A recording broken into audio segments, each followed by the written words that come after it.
Vean, esto está... Ah, ok. Muchachos, ¿aceptan que esta reunión sea grabada? Sí, profe. ¿Sí? ¿Todos no hay objeción alguna?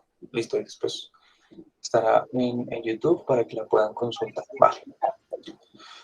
Bueno, muchachos, entonces, como veníamos, digamos, recapitulando, nosotros al momento hemos visto, ¿cierto?, la distinción entre fonética y fonología, y ya cuando nos empezamos a adentrar un poco en la fonética propiamente dicha, en sus conceptos, en su forma de operar y demás, pues bueno, empezamos a ver alguna serie de pequeños conceptos. Lo primero que veíamos, digamos, era una introducción a la articulación, en la cual nosotros empezábamos a reconocer los órganos, ¿cierto?, que hacen parte del aparato fonador. Entonces reconocíamos al menos tres grandes secciones, ¿cierto?, que para nosotros son de suma relevancia. No sé si las recuerdan, sus nombres de estas grandes secciones. ¿Alguien por allí? Bueno, digamos que para recapitular, vendría a ser la zona o las cavidades infraglóticas, ¿cierto? Aquellas que se ubican debajo de, pues, de esta región del laringe, porque pues allí se sitúan las cuerdas vocales y por tanto está la glotis. Entonces, pulmones, diafragma, ¿cierto? La tráquea incluso también hace parte como de todos estos órganos infraglóticos. Luego tenemos la laringe, entonces recordarán ustedes que era este complejo conjunto de cartílagos que se ubica aquí, que nosotros podemos mover, que podemos jugar con él, que es básicamente el que soporta el funcionamiento de las cuerdas vocales, ¿cierto? Y el que permite estos distintos tipos de voz que ustedes de pronto veían en su lectura del capítulo 2, como las voces de murmullo, de susurro y demás, como todas estas posibilidades que tenemos de jugar con nuestra voz.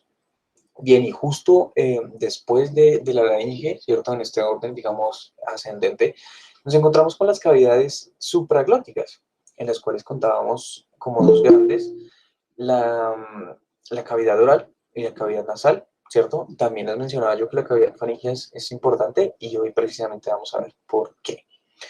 Bien, digamos que todo esto ha sido articulación, pero este curso necesita ir hilando también e ir llevando de la mano conceptos de la acústica. ¿Sí? Porque como recordarán, cuando nosotros definíamos la fonética no es solo articulatoria, en tanto que escribe cómo operan estos articuladores, sino que es acústica en tanto que se puede valer de información del sonido, ¿sí? Y hoy vamos a intentar, a partir de la descripción de una categoría específica de sonidos, como lo son los sonidos vocálicos, vamos a intentar ligar, ¿cierto? Parte de esta información de acústica, tomada, digamos, de la física y aplicada a este campo de las humanidades. ¿Listo? Entonces, bien, antes de entrar, digamos, en materia, hay otro elemento que es importante revisar y es, digamos, el siguiente. No sé si ustedes recuerdan, pero cuando nosotros mirábamos e intentábamos enlazar un poco el hecho de, bueno, qué órganos existen en el aparato fonador, ¿cierto? Y esto cómo se liga, digamos, con la información presente en el AFI, nosotros veíamos que esta información, digamos, del cuadrilátero o perdón, del área de consonantes pulmónicas en el AFI, se organiza, ¿no? Para presentarnos información a partir de tres criterios. En el eje vertical, ¿cierto? En esta región de acá, de la izquierda, ustedes pueden encontrar el modo de articulación. En el eje vertical, ustedes podrían encontrar el punto de articulación y aparte tenemos otro criterio que llamamos el criterio de sonoridad, ¿sí? En tanto que haya o no sonoridad, es decir, que sea un sonido sordo o sonoro. Sin embargo, digamos que lo interesante de este punto es recordar la distinción entre modo, ¿cierto?, de articulación y punto de articulación. Digamos que sinónimos de modo pueden ser manera, forma, ¿cierto? Y una pregunta que puede responder, digamos, el qué es eso, es cómo. ¿Cómo modifico yo el aire para producir uno u otro sonido? Bien, digamos que con esto en mente vamos a pensar otra cosa, y es que es curioso, pero en el marco de la fonética y la fonología, específicamente en el marco de estas, digamos, de subáreas de la investigación en lingüística y en filología, nosotros podemos encontrar que hay una serie de conceptos que se manejan en pares, que se manejan a partir de una relación dicotómica o dual. Por ejemplo, en este caso, modo versus punto de articulación. Sin embargo, van a haber otra serie de parejas que para nosotros van a ser importantes. De hecho, una que ustedes recordarán de las sesiones pasadas tiene que ver con la idea de lo sordo y lo sonoro. Precisamente este criterio de sonoridad en sí mismo contiene digamos, una dualidad anidada, y es la oposición entre ser sordo o ser sonoro como tener presencia de vibración de cuerdas vocales, ¿cierto? Este es un sonido sonoro, o no, en el caso de un sonido sordo.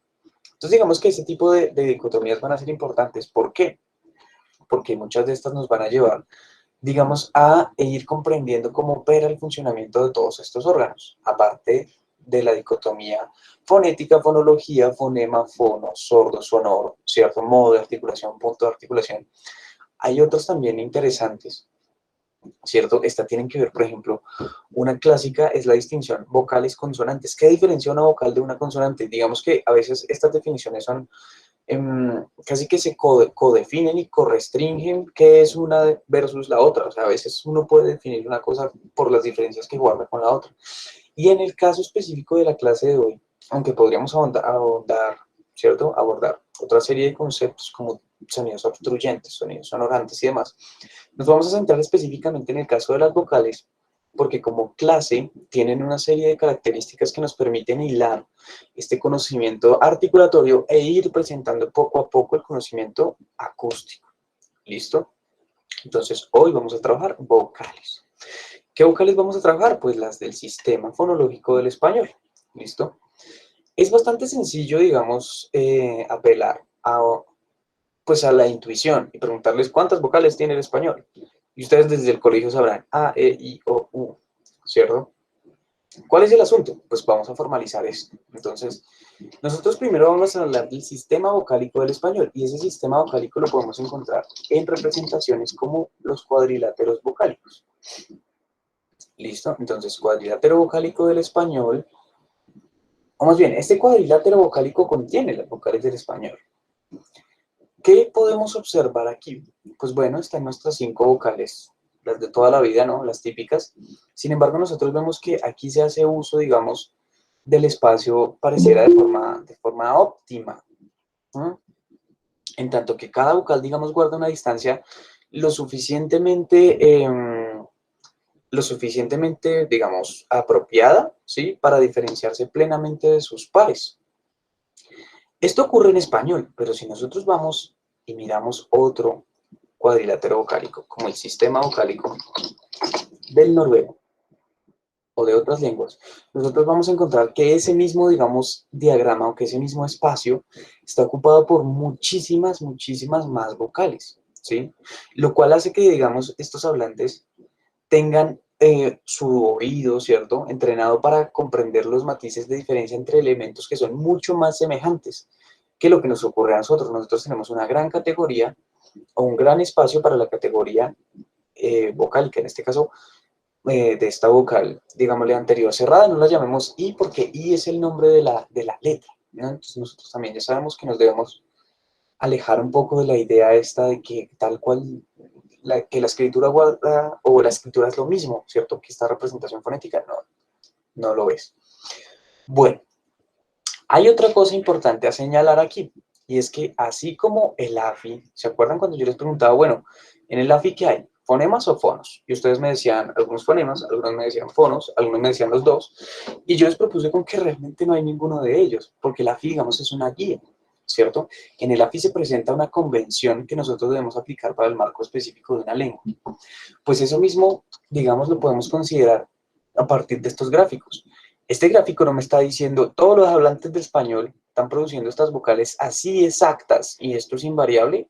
No, esto me está diciendo, vea, si nosotros a partir de la información que retomamos en campo, que tomamos en campo, ¿cierto?, hacemos una serie de medidas, nosotros podemos promediar esas medidas y vamos a poner estos puntos en los puntos que van a ser como tendencia o que van a ser medios, ¿cierto?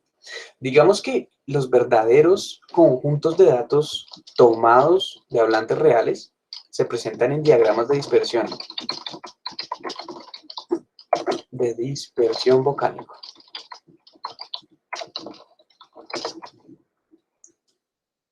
Entonces, estos diagramas de dispersión vocálica se asemejan más a este tipo de representaciones, ¿sí? Que si abrimos esta imagen, uy, esta imagen no se ve. Vamos a buscar otro rápidamente. Vamos a abrir este. Ah, este sí es de español. Listo. Entonces, digamos que este tipo de diagramas que ustedes están viendo aquí, este sí muestra datos recogidos en campo, digamos a partir de una serie de coordenadas en un plano cartesiano que se elaboró a partir de un concepto que simplemente vamos a ir pensando y es F1 y F2 como formante 1 o formante 2 primero, segundo formante, listo. Y digamos que esos valores que nos dan, ustedes ven aquí una escala, que esto tiene una forma, etcétera, etcétera. Estos valores me sitúan cada una de estas vocales, cada una de estas producciones vocálicas en una región. Y es, digamos, a partir de estos gráficos, ¿cierto? Mucho más complejos, que se logran formas como esta, ¿cierto? Que se logran formas como esta.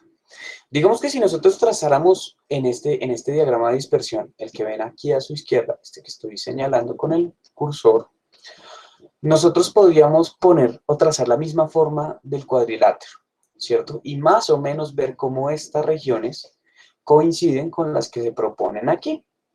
Más o menos. ¿Por qué? Incluso entre estas categorías ustedes pueden ver que hay zonas en las que se solapan. Y digamos que esas grandes zonas son aquellas que presentarían, digamos, un problema al momento de interpretar o de codificar esa señal acústica, pero en el ámbito de nuestra, pues digamos, de nuestra comprensión y del procesamiento de este lenguaje, nuestro cerebro ya está capacitado para procesar esa información. Entonces, digamos que vamos a hacer también una pequeña pausa, ¿cierto? En cómo estamos haciendo esta revisión y vamos a ver un pequeño video.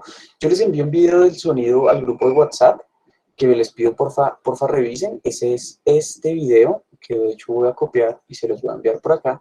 No para que lo vean ahorita, sino para que lo vean ya en sus casas. Es la explicación de un pequeño científico, parece un científico loco, sí, pero es bastante didáctico en cuanto a que presenta, digamos, el sonido a partir de una serie de recursos que, digamos, nosotros no tenemos aquí por ausencia de laboratorios y demás. Entonces, bueno, vamos a ver este pequeño video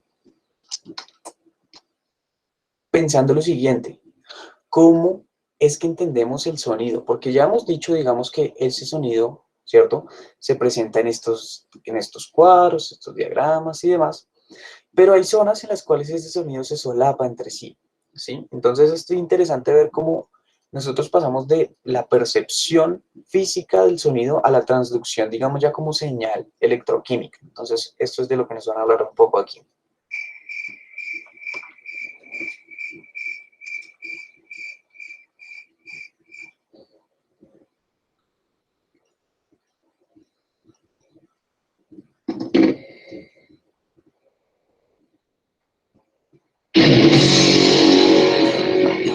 El sonido es una onda que viaja a través del espacio, propagándose en un medio sólido, líquido o gaseoso, transportando energía de un punto a otro del mismo y que toma el nombre de onda sonora.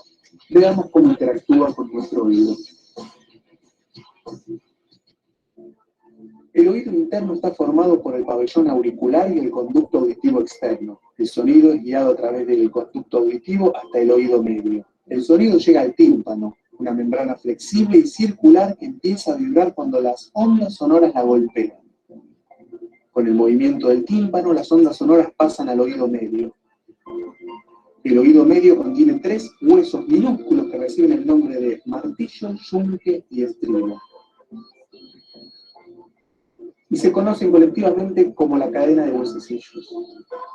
Estos forman un puente entre el tímpano y la entrada del oído interno, y su interacción aumenta y amplifica aún más las vibraciones del sonido, antes de que éstas se transmitan totalmente hacia el oído interno a través de la ventana oval. En el oído interno se encuentra la cóclea, que tiene una forma semejante a un caracol, y contiene varias secciones membranosas que están rellenas de fluidos acuosos. Cuando las ondas sonoras producen vibraciones en la ventana oval, el fluido empieza a moverse, lo que también provoca el movimiento de las células ciliadas de la cóclea. Estas células ciliadas transforman las vibraciones en impulsos eléctricos. Es enviado al cerebro a través del nervio auditivo. Lo que llamamos ruidos son en realidad simplemente ondas sonoras que se transmiten a través del aire.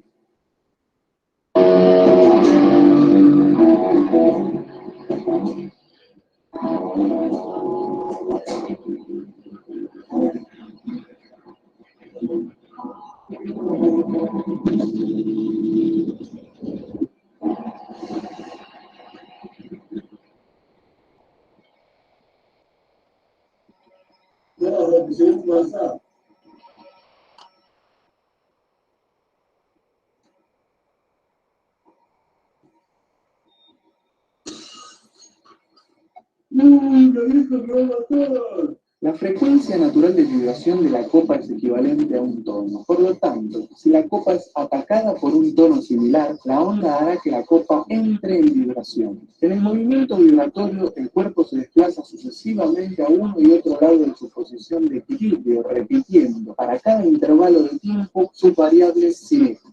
Tiene su origen en el punto medio y pasa por este en cada vibración. Las separaciones a ambos lados del centro se llaman amplitud y son iguales. La copa se mueve a más de 300 veces por segundo, la misma velocidad de las ondas sonoras, tan rápido que a una velocidad normal no lo notamos. Si viéramos las ondas sonoras podemos ver que golpean el costado de la copa provocando un movimiento periódico, ya que una onda es golpeada por otra. Si la frecuencia es correcta, el movimiento se repetirá hasta que la copa se rompa. Listo. Pues bueno, digamos que eso lo vamos a ligar un poco hacia la parte perceptual, ¿no? Pero digamos que esto también abre un gran interrogante, es, bueno, ¿qué tan importante es entonces la producción adecuada del sonido, ¿cierto? En esa medida, pues nos vamos nuevamente a centrar en nuestras vocales. Bueno, lo primero a tener en cuenta, ¿cierto? Es lo siguiente, digamos que la duda en torno a qué es el sonido es una duda que va a perdurar, digamos, en el curso de aquí en adelante. Y este próximo jueves vamos a ver una introducción a esto que se denomina como cualidad del sonido. Entonces, por ahora no se preocupen, digamos, por estos términos tan técnicos de frecuencia, amplitud, cierta intensidad, etcétera, que definen un sonido. No, por ahora, digamos, simplemente vamos a tener una idea introductoria. Bien, nosotros cuando revisábamos, así muy por encima, esta sección del alfabeto fonético internacional, la sección de consonantes pulmónicas, pues bueno, nosotros veíamos que nosotros a partir de estos criterios podemos ubicar cada uno de estos símbolos, sabemos qué son y demás. Hoy vamos a trabajar con la sección de vocales y quiero preguntarles de entrada una cosa, y es, si nosotros en la sección de consonantes pulmónicas realizamos la lectura, digamos, del nombre de cada uno de estos símbolos, a partir de estos criterios, ¿cierto? Del modo y del punto de articulación, ¿qué observan aquí en el cuadro de vocales, perdón, en este que se llama cuadrilátero vocálico? Pues ustedes están observando, digamos, estos nombres. En inglés se llamarían, digamos, front, central y back, close, close mid, and open. Pero digamos que si eso lo traducimos a español, ¿cierto? Vamos a utilizar la siguiente terminología. Entonces, permítanme, voy a abrir una pizarra de Jamboard.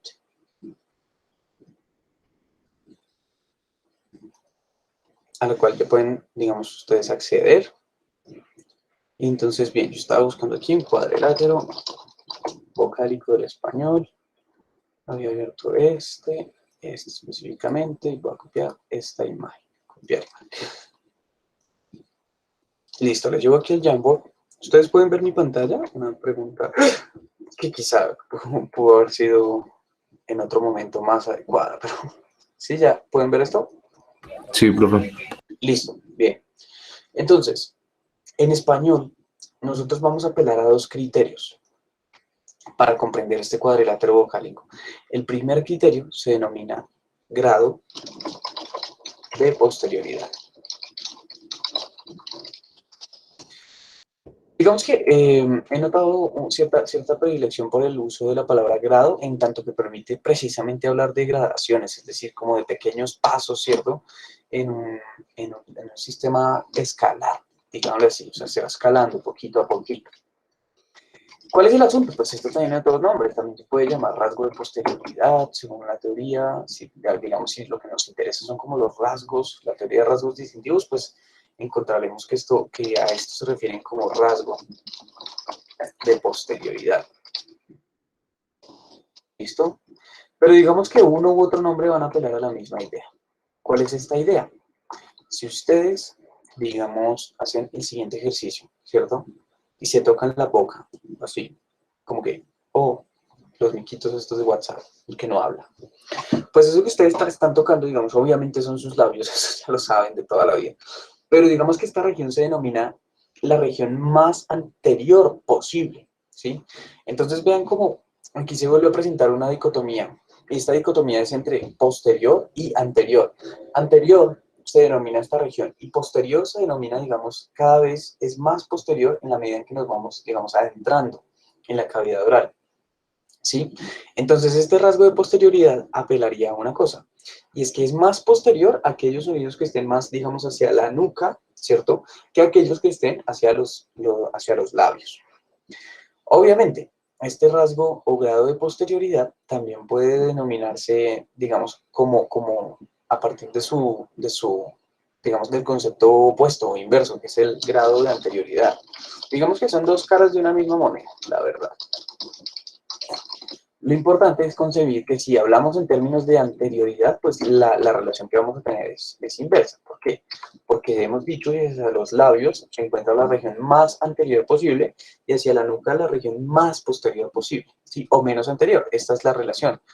Usualmente uno no dice, no utiliza como ambos criterios, o sea, como exclusivamente uno u otro criterio, ¿sí? Nosotros vamos a mirar cómo podemos nombrar, digamos, estas vocales que están aquí abajo. ¿Por qué? Porque si yo les digo que una vocal puede ser posterior y otra vocal puede ser anterior, este va a ser el primer criterio para nombrarlas a partir de lo que estamos viendo en el diagrama, ¿cierto? En este cuadrilátero vocálico. Si nosotros vemos en la terminología en inglés, vemos que también existe un punto central, pues que precisamente nosotros vamos a tener que utilizar específicamente para esta vocal que está aquí abajo, ¿cierto? Central, obviamente los puedo poner justo en medio de anterior y posterior, ¿cierto? Usted lo va a dejar aquí abajo solo para que lo recuerde. Entonces, más o menos esta es la forma de interpretar nosotros en español esta terminología. Entonces tenemos vocales anteriores, centrales y posteriores. Ustedes también ven este otro eje, el eje vertical, en el cual sí les voy a pedir que se aventuren a hacer una traducción, porque esta es mucho más transparente, digamos. ¿Cómo se imaginan esta terminología, digamos, en inglés? En español, perdón.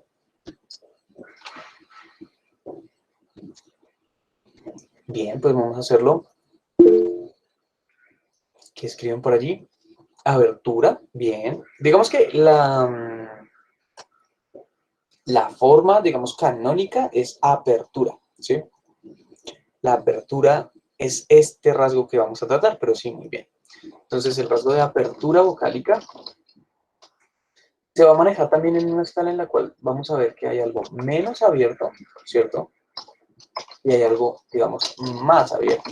¿Y esto en términos de qué se expresa? Pues de cerrado o abierto. Básicamente estos son como los ejes que nosotros vamos a tener allí. Entonces, pues aquí tengo vocales cerradas, aquí tengo vocales abiertas, y en la mitad, estas, para no entrar, digamos, en confusión con la zona central, estas se denominan medias. ¿Listo? Bueno, a partir de lo que están viendo ustedes en pantalla, yo les voy a pedir un favor, y es que se metan al Jamboard, ¿cierto? Y que al frente de cada uno de estos símbolos, que yo voy a colocar allí para ustedes, coloquen el nombre. O escríbanlo, digamos, si hay mucha gente en el Jamboard, escríbanlo aquí en el chat de Meet, pero porfa, háganlo, digamos, como ejercicio.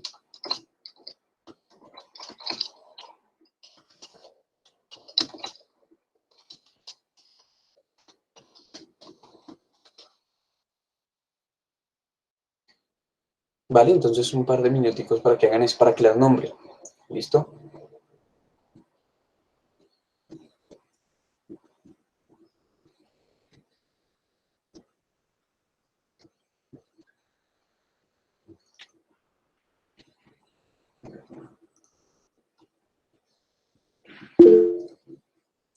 Sí, porfa, escríbanlo. Es más, ¿saben qué? Les voy a ir preguntando una por una y si quieren lo pueden ir haciendo en el Jamboard o lo pueden ir haciendo en el chat. ¿Cómo se llama la vocal que voy a escribir en el chat del grupo? ¿Listo? Vean, tenemos una propuesta en el Jamboard. Lo llaman vocal anterior cerrada. ¿Todos de acuerdo? Digamos que podría existir la posibilidad del orden inverso. Es decir, es decir, llamar esto vocal cerrada anterior. Sin embargo, como en todo lo que hemos visto, digamos, del curso hasta el momento, existen cánones, ¿cierto? Y uno de estos cánones dice que para nombrar una vocal nosotros primero expresamos el grado de posterioridad y luego, sí, el grado de apertura. Digamos que esto no está escrito así como en un manual, como el deber ser. Sin embargo, es recurrente, ¿cierto? Es recurrente que nosotros nos refiramos a estas vocales utilizando este orden. Primero el grado de posterioridad, segundo el grado de apertura. Bien, pues listo. Digamos entonces la segunda vocal que vemos aquí, para quienes digamos, no pueden acceder al Jamboard, ¿cómo la llamarían? Vocal posterior cerrada, muy bien. La tercera, ¿cómo la llamarían? Posterior. Ok, posterior cerrada, digamos esta que se asocia a la grafía de la letra U, ¿no? Aquella que se asocia a la grafía de la letra E sería una vocal anterior media, sí. Luego, esta, exacto, anterior media.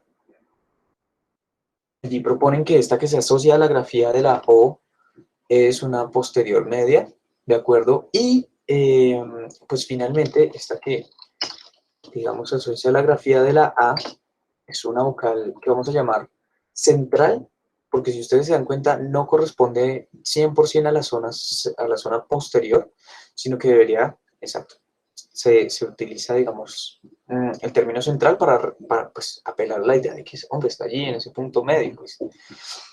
¿Punto medio de qué? Esta va a ser otra pregunta. Vamos a nuevamente fijarnos en el Jamboard y les voy a mostrar cómo todo esto que hemos visto voy a crear una segunda presentación, ¿cierto? Todo esto que hemos visto, digamos, se puede asociar gráficamente a una idea. Entonces van a hacer un ejercicio de extrema creatividad, porque yo dibujando en esto sí no soy muy bueno. Entonces, bien, vamos a suponer que esto que yo estoy dibujando acá son los dientes superiores. Esto que viene aquí es la cresta alveolar, luego sabemos viene la zona postalveolar, luego todo lo que es el paladar, y luego aquí viene el pelo, ¿cierto? Luego aquí el frente, pues sabemos que esto es una gran cavidad que conecta con la cavidad nasal, que aquí viene la pared faríngea, que aquí viene así como la epiglotis, que aquí viene la glotis, y que en esta región voy a situar los dientes, digamos, inferiores. Obviamente esto es una exageración, ¿no? Porque pues ya implicaría, digamos, como un problema en la mordida o algo así. Bueno, espero más o menos entienda. Aquí imagínense una nariz, ¿cierto? Esta persona parece un vampiro. Realmente admito que mi dibujo parece la representación de un vampiro. Pero bien, digamos que de forma gráfica nosotros sí podemos asociar el cuadrilátero vocálico a esta estructura. Y lo que vamos a ver a partir de estos grados que están acá es como según si la lengua se sitúa hacia la parte inferior, es decir, hacia la mandíbula inferior, y se ubica una gran apertura. Ustedes pueden ver que si yo ubico la lengua hacia esta zona, donde articulo la A, ¿cierto? O esta vocal central abierta, pues toda la boca va a estar en disposición abierta, ¿sí? O sea, yo voy a tener allí un gran volumen en esa cavidad y pues por eso voy a decir A, una A es A abierta, diferente a una I. ¿Por qué? Para producir una I yo utilizo, digamos, llevo la lengua hasta allá arriba y para producir una I, pues obviamente tengo una configuración mucho más cerrada, lo mismo una U. E y O se ubicarían, digamos, en un punto medio. Y esto es lo que vamos a ver en este momento. ¿Listo? Entonces, vamos a ir una por una. Y listo. Quiero hacer una serie de salvedades. Digamos que ustedes van a tener que realizar una pequeña investigación en la cual consultan, ¿cierto? A partir de distintas fuentes el concepto de vocal, cómo se define una vocal. Digamos que esto es menos intuitivo de lo que parece. Y hay, digamos, al menos una serie de parámetros tanto acústicos como articulatorios y otros ya de índole fonológico. Digamos que una vocal se define en función de una idea, y es que en la producción de una vocal no existe ningún tipo de obstáculo en la salida del aire, ¿cierto? Como que todo el aparato fonador, todas las cavidades, la cavidad faríngea, la cavidad oral, se plantean como un conducto libre, ¿sí? Por el cual fluye el aire y por ende el sonido de la vocal. Entonces, en este diagrama, ¿qué problema tenemos? Pues que no es la mejor calidad posible y daría la impresión de que aquí hay un cierre. Y pues lo hay, digamos, hay un acercamiento de la lengua hacia esta parte, pero ese cierre no es lo suficientemente, digamos, marcado para considerarse estrechamiento o para considerarse un contacto. ¿Listo? Entonces aquí ustedes arriba van a suponer que igual hay un flujo de aire constante. Bien. Reconocemos la parte superior de la I, ¿no? Entonces, si yo le tomo esto un pantallazo y me lo llevo para el Jamboard, evitando mi dibujo feo, pues nosotros vamos a tener aquí, digamos, la misma relación. Nosotros vamos a tener cómo la lengua se ubica hacia la parte superior, ¿cierto? Ustedes pueden ver allí el gráfico. Listo. ¿Qué cosas nuevas nos presenta esta resonancia magnética? Digamos, vean cómo queda una gran cavidad en lo que es la cavidad faríngea, queda un gran volumen, porque la lengua, digamos que está ocupando, está empleando todo su volumen, toda la estructura de la lengua se está yendo hasta esta parte, digamos, superior, y por tanto deja este gran vacío. Y ese gran vacío va a ser relevante, porque vamos a mirar que no es igual en todas las configuraciones. Vamos a ver una A.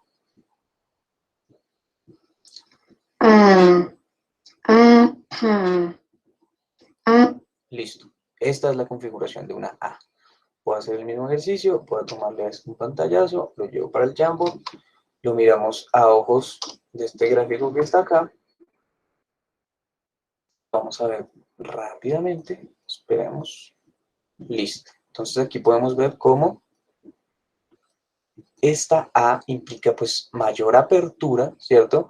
Y vemos como la cavidad faríngea también se ha perdido casi, o sea, el volumen, digamos, al comparar esta producción, el volumen de esta región de la cavidad faríngea es mucho menor.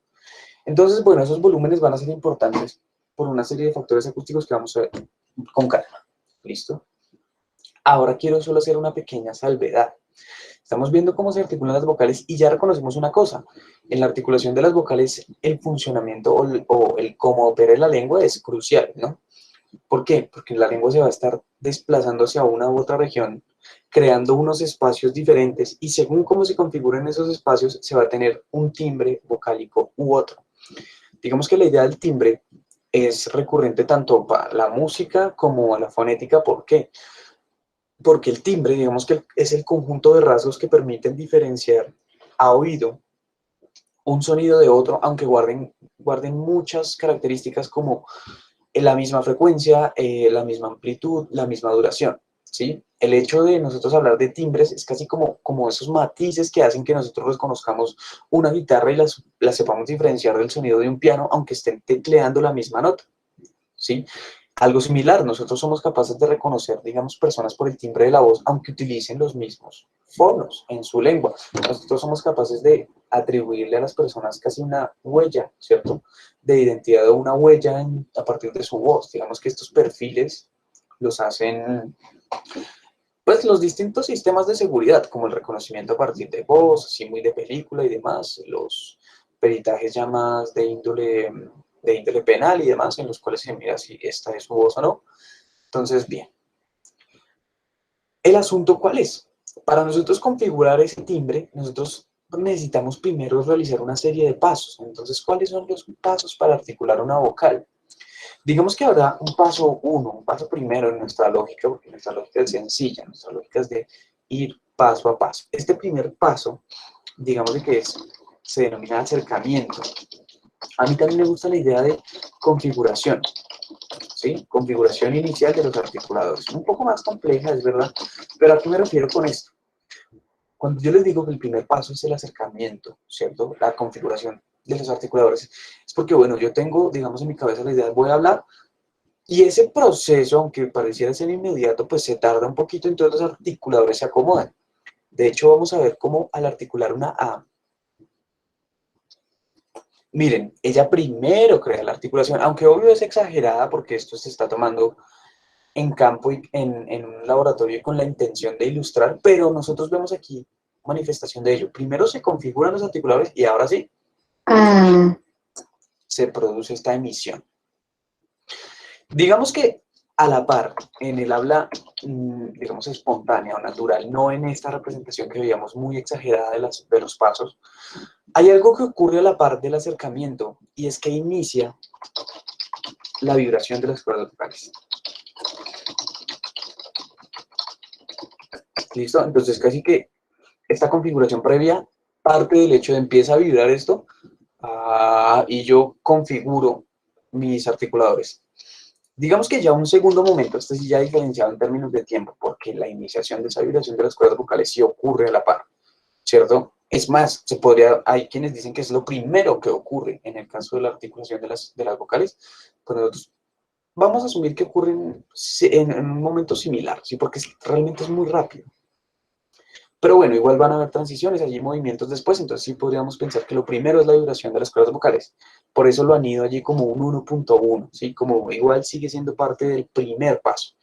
Inicia la vibración, se configura todo esto, y ahora sí, ¿qué pasa con 2? Hay un mantenimiento.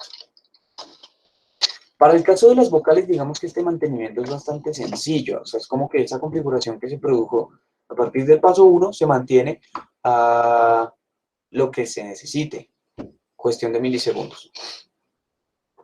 En ese mantenimiento no hay, digamos, misterios, o sea, todos entendemos que se mantiene eso que ya se hizo anteriormente. Y digamos que un tercer paso lo podemos pensar como no como un cierre, porque el problema del término cierre es que se utiliza el cierre para hablar de otro tipo de sonidos en los que sí hay un cierre realmente concreto, sino que en este caso vamos a hablar de una liberación o de una distensión. ¿Por qué? Pues porque esa tensión articulatoria empleada para tener la boca así en esa posición específica, pues se libera, cae, ¿cierto? Ya no se tiene, digamos, esa tensión allí. Entonces, pues la idea de la distensión a mí me parece adecuada para hablar de la articulación vocálica. ¿Listo? Adicionalmente, ustedes veían en el segundo capítulo del libro en el capítulo Voice, cómo nosotros podemos tener, digamos, distintos tipos de vibración de las cuerdas vocales. Podemos tener distintos estados de la glotis. La glotis, ustedes se acordarán, están los pliegues vocálicos, está ese huequito allí en medio, ese es el que se llama glotis, y ese huequito puede tener, digamos, varias disposiciones. Puede estar cerrada, precisamente la necesitamos cerrada y vibrando para articular sonidos vocálicos, digamos, estos son de los que hablamos en términos como tradicionalmente, digamos, las vocales orales del español, no nasales, no aspiradas, no nada, normalitas, digamos que esas tienen la glotis cerrada y vibrando. Esto está así como, ¿bien? La glotis también puede estar muy abierta, digamos, y sin vibrar, ¿sí? Allí ya como apenas sufriendo un poquito por el aire. Y demás. La glotis simplemente a veces se puede detener, ¿sí? Completamente cerrada, sin permitir nada, y también puede tener como un punto medio entre estar cerrada y vibrando y muy abierta, que es como un punto medio allí para crear tipos de voz, pero de eso no vamos a hablar en este momento. Recuerden entonces los 3 pasos de las vocales, vamos a mirar nuevamente las del español. Digamos que esto que vemos acá, en el cuadrilátero, no son vocales reales, nuevamente, insisto, se denominan vocales cardinales, pueden pensar en una brújula, y en los puntos cardinales como puntos de referencia. No es que en la brújula esté el norte, no es que aquí esté la vocal, esto es una guía apenas.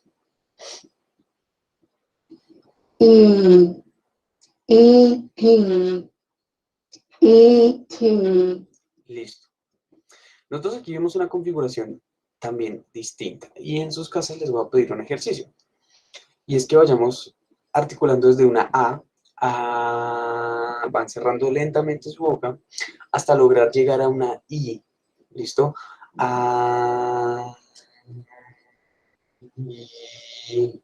Digamos que en este proceso,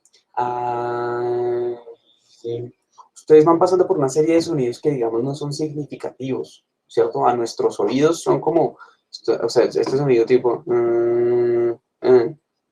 esto no es una vocal nuestra, propia del español, pero sí lo puede ser en cualquier otra lengua, digamos, porque esa configuración específica de aperturas, ¿cierto? De cavidades una y otra, pueden dar un timbre que sí haya sido utilizado en una lengua, ¿bien? Para crear un sonido significativo susceptible a estos contrastes de oposición. Entonces es aquí donde ligamos también la idea de que la oposición es un concepto inherente, digamos, a los fonemas, en tanto que a partir nosotros de una materialidad, de una realidad acústica, podemos jugar con el timbre de un sonido, ¿cierto? Podemos jugar con cómo suena. Pues las lenguas y las comunidades que las hablan básicamente discriminan qué contrastes de sonido son relevantes para crear contrastes, digamos, de significado, ¿sí? Esta es la razón por la cual, digamos, era tan importante demorarnos tanto en la definición de fono y fonema. Esto es decir, a partir digamos, de los fonos, ¿cierto? De los cuales somos posibles nosotros, de los cuales, no, perdón, de los cuales nosotros somos capaces de producir, ¿cierto? A partir de estos fonos, pues digamos que hay unos que son, digamos, o unas características acústicas relevantes, que se llevan ya al plano, digamos, del sistema de la lengua y allí es donde se vuelven significativos. Porque si ustedes se dan cuenta en esa transición de la A a la I, a, este sonido, no es significativo en español. En inglés puede asociarse a la vocal schwa, digamos que es una vocal central media, y se puede decir como but, y sí, ese sonido sí va a ser relevante en esa lengua. O se puede utilizar otros, no sé cuál sea el caso. Listo. Bien.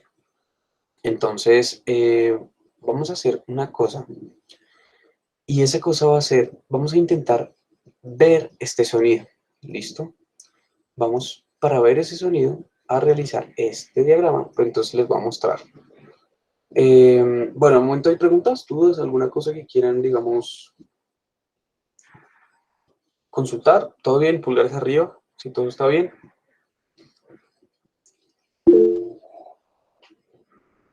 Una pregunta a futuro, o sea, no en este momento. ¿O sí? Vamos a usar para, sí, ya mismo. ¿Listo? Bueno, entonces vamos a continuar. Ok, hay de pronto otra cosa que les voy a pedir a ustedes de momento, y es consultar por este concepto, fonación. ¿Listo? El concepto de fonación es un concepto interesante. Digamos que a él se refieren a partir de dos significados. El primero, digamos, apela a la idea de producir vibración, ¿cierto? Esta fonación como vibración de las cuerdas vocales. Y hay otro, digamos, más general, yo considero más adecuado, porque para esto tenemos ya el concepto o el criterio de sonoridad, ¿cierto? Entre la diferencia sordo-sonoro, se asocia bien en español al concepto de sonoridad, en inglés es voiced, a partir de este concepto de sonoro, no sonoro, voiced o voiceless. Bueno, el caso es que la fonación también en español se utiliza para describir todo el proceso de articulación de un sonido, desde que se toma el aire de los pulmones hasta que pasa por la laringe y es articulado por la boca. Entonces, articulado, perdón, en las cavidades orales, ¿sí? En la cavidad oral, en las cavidades supraglóticas. Entonces, bien, sin embargo, no se queden, digamos, con este resumen de la palabra fonación. Me gustaría que indaguen al menos un significado no, sino una definición, para que miremos cómo efectivamente, aunque parece ser un concepto básico, en todo esto se utiliza de forma ambigua. ¿Listo? Bien, en este momento me he dado cuenta de una cosa. Antes de ir, digamos, a ver el sonido, es necesario entender lo siguiente. ¿Se acuerdan del trombón rosado? Pink trombone. Pues bien, esto se llama así ¿por qué? Más o menos parte de una idea, y es que el aparato fonador, específicamente para producir vocales, apela al funcionamiento de un trombón, se parece a un trombón. No sé si ustedes conocen cómo opera un trombón. Vamos a mirarlo acá. Un trombón es un instrumento de viento, ¿cierto? En el cual esta vara que está aquí, esta vara que ustedes pueden ver, digamos que se estira o se contrae y al momento, o sea, en el que se estira, digamos, aumenta el volumen de aire que hay dentro del instrumento, pues si se estira la barra es porque cabe más aire dentro del trombón y si se acorta la barra es porque cabe menos aire dentro del trombón. Y esto tiene una repercusión directa en el sonido que produce. Si la vara es cortica, se produce un sonido agudo y si la vara es muy larga, se produce un sonido grave. ¿Listo? Con eso en mente vamos a pensar lo siguiente. La lengua más o menos opera como esta barra, la barra que veíamos en el trombón, y lo que hace es que modifica los volúmenes de la cavidad oral y de la cavidad faríngea. ¿Listo? Al modificar esos volúmenes, eso es suficiente para que yo, sin hacer otra cosa, pueda pasar de una vocal. Esa vocal que escuchan, ¿cómo la llamarían? Se los pregunto a partir de la terminología esta que vimos. Porfa, esa vocal que está sonando, escríbanla a partir de los criterios de posterioridad y apertura.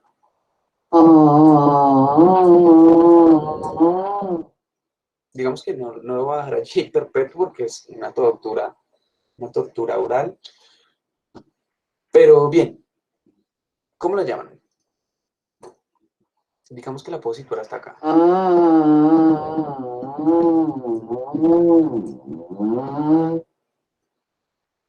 Central abierta. Sí, exacto. Entonces vean, se ubica más o menos hacia el centro y es abierta. Listo. ¿Qué pasa si yo me desplazo, digamos, a la región posterior cerrada, como acá?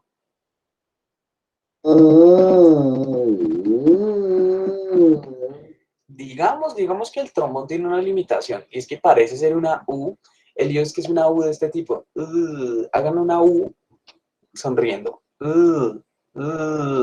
Y se van a dar cuenta que llegamos al sonido de la U. Porque cuál es cuál es el limitante, que en este caso el trombón rosado no me permite redondear los labios, sino que, como dice Juan allí, es una vocal estirada, aunque realmente es estriada. Okay. ¿Listo? Bien. En oposición, digamos que la vocal anterior, semicerrada, esta sí, pues se asemeja a nuestra E, y pues bueno, ya la que sabemos, anterior cerrada. Y lo único que yo estoy haciendo para lograr eso a partir de este modelo es modificar los volúmenes de ambas cavidades. Es decir, que el volumen de estas cavidades debe tener una repercusión acústica, ¿cierto?, que configura el timbre de ese sonido. El timbre entendido como, digamos, su color propio, característico, el que sea, que suene a, no a, i, o, a, otra vocal. ¿Listo? Entonces, a partir de estas percepciones de índole articulatorio, ¿cierto? Bueno, digamos que no es el único tipo de vocales. Las vocales que estamos revisando son vocales orales. Hay otras vocales nasales en las cuales pues obviamente hay, digamos, funcionamientos también del pelo. Aunque si ustedes se dan cuenta aquí, de inmediato al incluir el velo,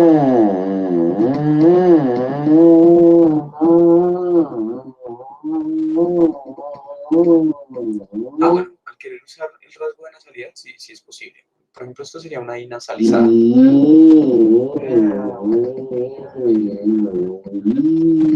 Digamos que esto no ocurre en español, pero sí en otras lenguas. La otra distinción útil, digamos, se da entre vocales orales versus vocales nasales. Digamos que en portugués sí es productivo la diferencia entre una vocal nasal y una vocal oral, es lo suficientemente relevante para producir pares mínimos. Es decir, que una vocal tipo, si yo digo to o si yo digo ton, pues va a haber un significado asociado a cada una de ellas. Y lo único que va a cambiar es esa nasalidad. Entonces, pues la nasalidad, ¿qué implica? Pues el hecho de que se involucre la cavidad nasal en la articulación de esa vocal. ¿Listo? Nosotros estamos hablando de vocales orales. Y como estamos hablando de vocales orales, vamos a decir una cosa que pareciera ser, digamos, una condición inherente a la vocal, y es el hecho de ser sonora. Porque si ustedes recuerdan estos pasos que veíamos, lo primero que se piensa para crear una vocal es, digamos, contar con vibración de cuerdas vocales. Allí la fuente de sonido es esta, la vibración de las cuerdas vocales. No obstante, digamos, en la vida real, sí uno se puede encontrar casos raros en los que hayan vocales, digamos, ensordecidas. Y bueno, digamos que ni son tan raros. Depende de la posición, ¿cierto? Es más, a veces pueden ni siquiera haber vocales y nosotros igual las percibimos, porque nuestro cerebro realiza ese proceso. Ahorita con el grupo de la mañana estábamos hablando de, bueno, ¿y este proceso cuál es? Porque se ampara también un poco en esta idea de nuestro cerebro parece completar información que no está en el mundo, ¿cierto? Pero que a partir de las experiencias él logra predecir. Entonces voy a decir, por ejemplo, la palabra pato, y en una narración voy a decir entonces que ese pato que está por allá, ese pato es un pato que se cayó. Y yo no sé si ustedes escucharon pato en la narración, cuando decía ese pato que está por allá, pero yo no dije pato, yo dije pat, ese pat que está por allá. Sin embargo, perceptualmente es muy probable que muchos de ustedes hayan escuchado pato. Sí, algo, por favor, levanten la mano quienes escucharon pato. Pero nunca se produjo. Nunca, yo nunca dije esa O. Sí, o sea, jamás. Yo estaba diciendo aquí pat, el pat que estaba por allá. Y nuestro cerebro crea, digamos, esa, como que logra rellenar esos espacios a partir de la información que ha capturado, digamos, producto de experiencias. En esto se ampara mucho la fonología del uso, que está muy en boga y que está muy, digamos que es como una de las perspectivas más interesantes, a mi parecer, ¿no? En tanto que apela a una idea, y es que el fonema no está en la cabeza como una unidad allí perfecta, así como una estatua griega dorada brillando, como esta es la E, sino que de hecho es un conjunto grandísimo de todas las experiencias que hemos tenido en las cuales hemos escuchado esta vocal y sabemos más o menos en qué contexto están. Entonces, más bien, no es una estatua, no, más bien es un barrio lleno de así primos que se parecen más o menos a la E, como ese diagrama que nosotros veíamos de dispersión vocálica. Más o menos algo así en nuestra cabeza y todos dicen, ah, bueno, listo, entonces este sonido que está por aquí lo vamos a asociar a tal concepto, es decir, concepto, digamos, de sonido, ¿no? A tal vocal, este otro a tal otro y demás, ¿vale? Bien. Entonces, básicamente nosotros operamos como un trombón y lo que nos va a ocupar, digamos, en algunas sesiones posteriores, va a ser comprender cuáles son las implicaciones acústicas que tiene este cambio, ¿cierto?, en los volúmenes de estas dos cavidades. De entrada les puedo anticipar una cosa. Bueno, esto sí no tenía idea que se podía hacer.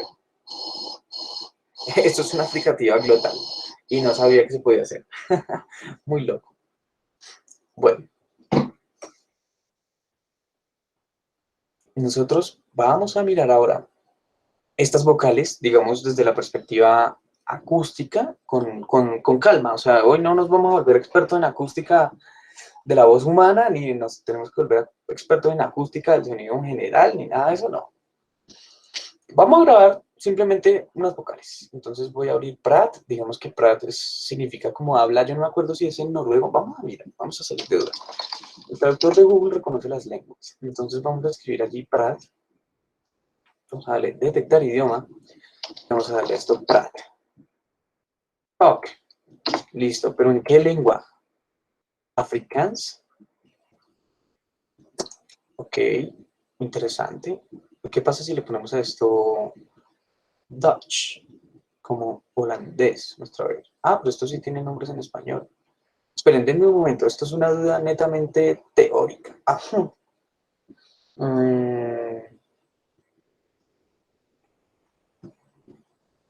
B, C, D, F, G. Virgen Santa. Bueno, veamos qué significa Prat en noruego.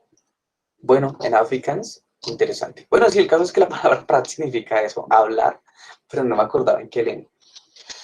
Listo, entonces les voy a enviar el link para que descarguen el programa en sus computadores, www.prat.org.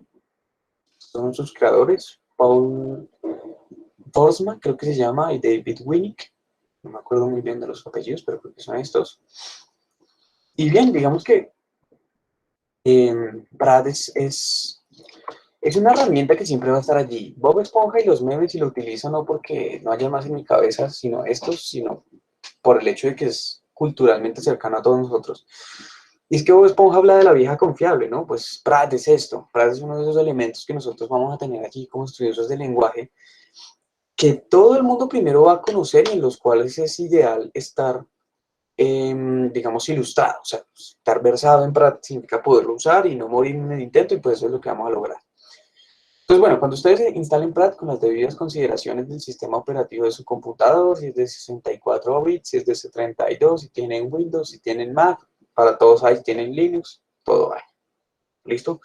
Pues van a obtener este acceso directo. Esto es un archivo ejecutable. Prat no pesa absolutamente nada. Y una vez lo abran, tienen estas dos ventanas. La ventana de objetos, Pratt Objects, y la ventana de imágenes, Pratt Picture. ¿Listo? Hoy no vamos a trabajar con Pratt Picture, simplemente vamos a mirar Pratt Objects. ¿Listo? Y aquí vamos a crear una grabación. Insisto, no se preocupen por si no comprenden, digamos, todo lo que voy a hacer en el programa. Vamos a tener sesiones específicas de tutorial de Pratt. ¿Listo? Así. Y aquí lo que vamos a hacer es que vamos a grabar un sonido con unas especificaciones técnicas que también vamos a ver en una clase específica dada la grabación, como debe ser. A, E, I, O, U. Le voy a dar esto a grabar, le voy a poner estos vocales. Eso que estaba diciendo yo es lo que grabé. Y ahora vamos a mirar esas vocales. Pues aquí están. Entonces, en Pratt tenemos distintos tipos de gráficos. Este digamos que es el más usual, ¿no? Entonces, ¿alguien tiene idea de cómo se llama esto?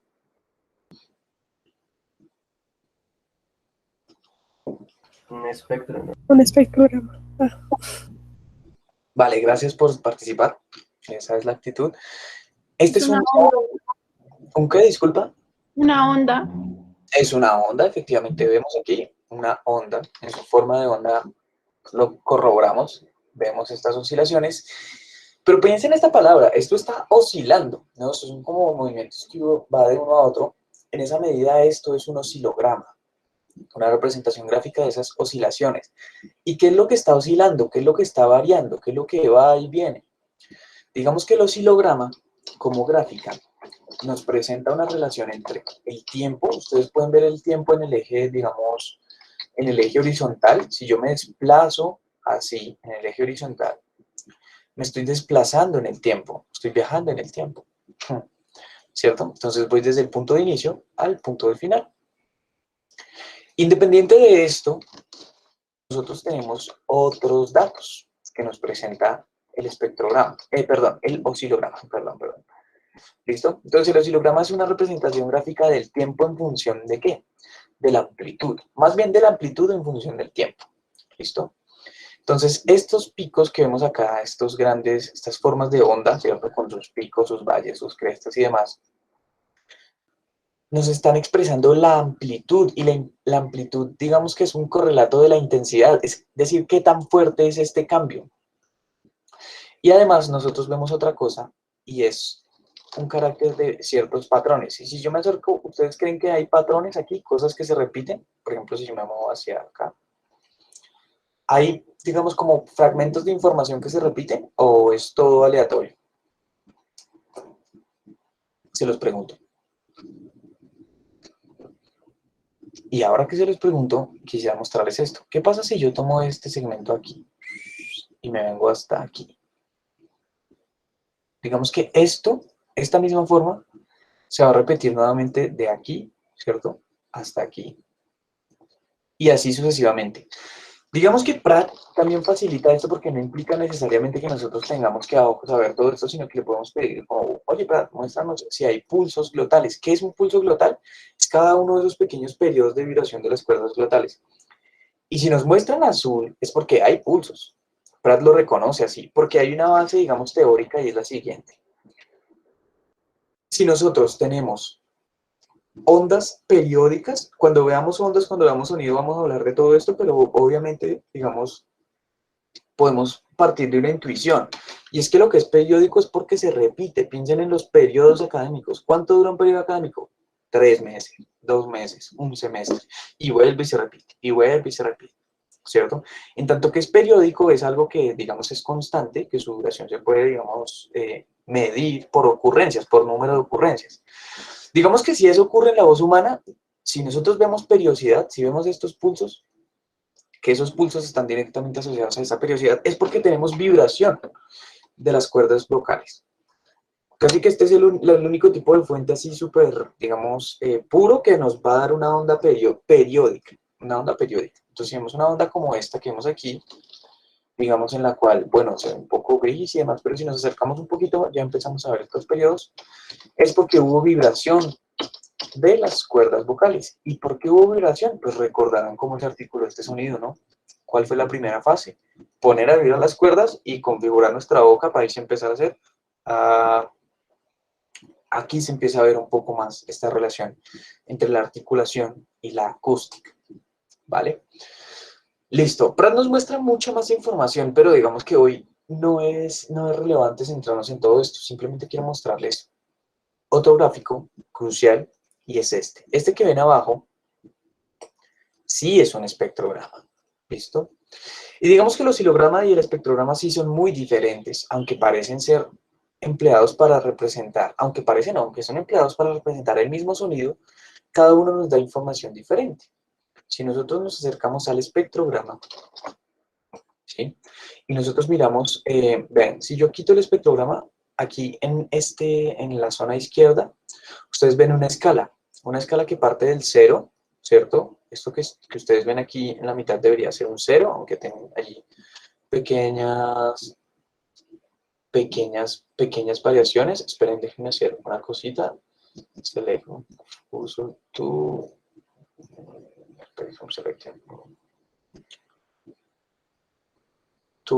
selection by cursor to nearest zero crossing. Bueno, digamos que aquí no fue efectivo, pero lo que yo estaba buscando era un 0. O sea, si yo no le diera clic a esto en ningún lugar, aquí en el centro tenía que haber un 0 porque digamos que es la zona en la que no hay energía ni hay cambios, ¿cierto? Pero hacia arriba y hacia abajo lo que tenemos es, digamos, cuántos decibeles, ¿sí? ¿Cuántos decibeles? El decibel es una unidad de intensidad. Lo único que me interesa es que sepan que esto es en decibeles, digamos, como una medida de intensidad, y que cuando miramos el espectrograma, eso cambia, porque en este espectrograma nosotros no vamos a mirar, no se preocupen por todo esto que estoy haciendo, simplemente lo estoy haciendo para que lo vean mejor.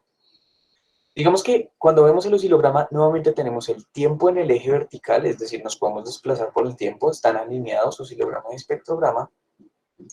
Pero cuando miramos el eje vertical, perdón, el eje horizontal me refería, ¿no? El eje horizontal está en el tiempo está en el eje horizontal. Pero cuando vemos el eje vertical, es decir, de arriba hacia abajo, lo que tenemos es una escala que va del 0 al 5000. Esto yo lo puedo cambiar, ¿sí? Puedo hacer que vaya del 0 al 15000, del 0 al 10000, etcétera, según lo que necesite. Pero el caso es que este 0 a 5000 me está representando frecuencias, ¿listo? Ahorita no me interesa, de hecho, que esto quede plenamente entendido, que es una frecuencia y demás, eso ya nos vamos a tomar nuestro tiempo para indagarlo, pero sí a ver, digamos, la misma intuición que nos permitió hablar del trombón, nos va a permitir hablar aquí de frecuencias. A medida que nosotros tenemos una frecuencia alta, es decir, a medida que estamos más cerca de los 5000 Hz, tenemos un sonido más agudo, y a medida que tenemos un sonido más grave, un sonido más bajo, una frecuencia más baja, vamos a tener un sonido más grave. ¿Listo? Entonces, el espectrograma nos presenta información de la frecuencia en función del tiempo y también nos presenta la intensidad, pero ¿cómo nos la presenta? Nos las presenta en esta escala de grises o negros. En donde esté más oscuro es donde vamos a tener más energía acústica. Por ejemplo, si yo le doy clic aquí a este borde negro completo, yo miro que esa energía acústica completamente concentrada se ubica, perdón, a los 439 Hz. Y nuevamente, donde encuentro el tono negro así súper marcado y fuerte, digamos por acá, a los 2778 Hz. Eso simplemente va a ser información que ustedes se van a llevar hoy como, oh, ¿se puede ver en Pratt? Sí. Entonces, resumen, un oscilograma es digamos, una representación gráfica de la amplitud o de la intensidad en función del tiempo, y un oscilograma es más complejo en tanto que presenta frecuencias en función del tiempo y nos presenta también su amplitud. Digamos que hay un clásico para comprender un poquito más cómo funciona el espectrograma, y son los mapas, bueno, yo lo llamo mapa topográfico de calor, yo no sé si ese es el nombre adecuado, de hecho, no soy geógrafo, pero hay una cosa y es que van a pensar en este gráfico. Estos mapas que vamos a ver, que no es esto es una imagen previa a los mapas que vamos a ver, se amparan más o menos en esta idea. Ustedes ven aquí una pequeña cadena montañosa, ¿cierto? Y ustedes ven que las zonas más bajitas están en un color más, digamos, frío, y las zonas más altas en un color más cálido, ¿cierto? Pues digamos que eso en el caso de los mapas, luego se traduce en este tipo de formas, ¿cierto? En las cuales pues nosotros reconocemos donde hay picos muy altos. Están todos por aquí, Pues algo similar ocurre con los negros estos que están aquí, con las zonas estas oscuras que están aquí. Donde yo encuentre estos puntos mucho más oscuros es porque allí vamos a tener un pico más alto. Algo similar a lo que ocurre aquí arriba, apenas similar porque no es igual. Pero, ¿cuál es el asunto? Pues que aquí se nos presenta como en esta orientación, tal cual se presenta el mapa de calor. ¿Listo? Entonces, bien, digamos que esto se puede ver allí, normal. ¿Qué ocurre?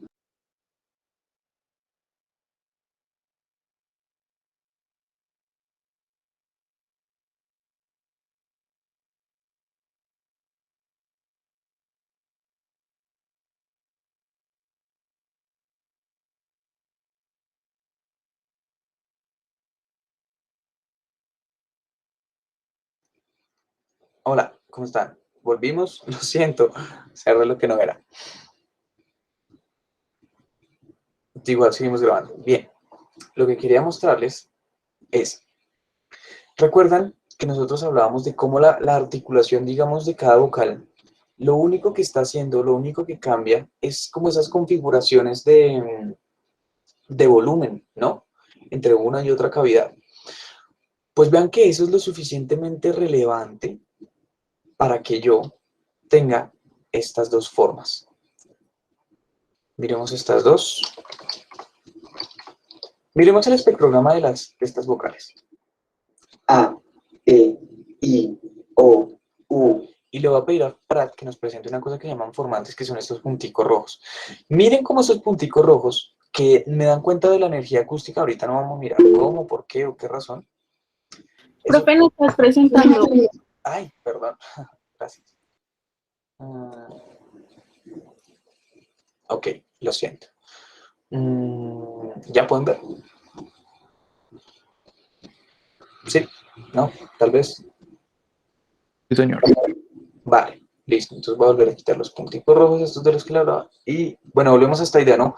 Solo estamos modificando volúmenes en nuestra cavidad oral y la cavidad faríngea. Estos son los volúmenes que estamos modificando. Y eso ya es suficiente para que vean ustedes en el espectrograma cómo las frecuencias se configuran diferente. Y si de pronto esto es muy opaco de ver, miren qué ocurre si yo presento estos punticos. Estos punticos rojos se llaman formantes y lo que expresan son los puntos de máxima concentración, o más bien, los puntos de concentración de energía acústica, o los puntos de máxima concentración, ¿sí? O sea, como las zonas más oscuras del gráfico, Prat igual me las muestra y me dice, vea, se configuran. Entonces, ustedes pueden ver aquí que estos dos primeros, digamos que se acercan, estos dos primeros formantes, aquí están mucho más lejanos, aquí siguen lejanos, pero aquí, boom, de un momento a otro se contraen. Y digamos que todo esto, ¿qué implicaciones tiene? Pues las del desplazamiento. Si yo hago un gráfico diferente, o si yo grabo, digamos, no A, E, I o U, es decir, cada sonido es lado, sino que los creo en una cadena, ustedes van a mirar cómo esos puntos hacen un recorrido, tal cual se modifica, digamos, el volumen de las cavidades que están en mi boca. Ay, oh. Con esto lo que vamos a ver va a ser una imagen continua en la cual van a haber desplazamientos de esa configuración de frecuencias, que es lo que ven aquí. Ay, yo. ¿Listo? Entonces, con el tiempo nos vamos a entrenar en esto. Es más, lo voy a dejar allí para que vean nuevamente. Ay, yo. ¿Listo? Digamos que no es la calidad más adecuada, porque es el micrófono con el que estamos haciendo la clase, pero normal. Bien, muchachos. ¿Preguntas al momento?